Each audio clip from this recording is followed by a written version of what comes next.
చనుబాలు తాగితేనే బ్రతుకు తీపి తెలిసింది, 6 రుచులు తగలగానే అమ్మే చేదవుతుంది. రొమ్మేగా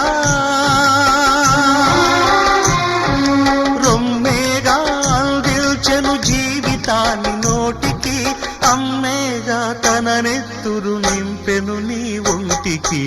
ఎవరు రాయగలరు అమ్మాను మాట కన్న కమ్మని కావ్యం, ఎవరు పాడగలరు అమ్మ అనురాగంలా తీయని రాగం.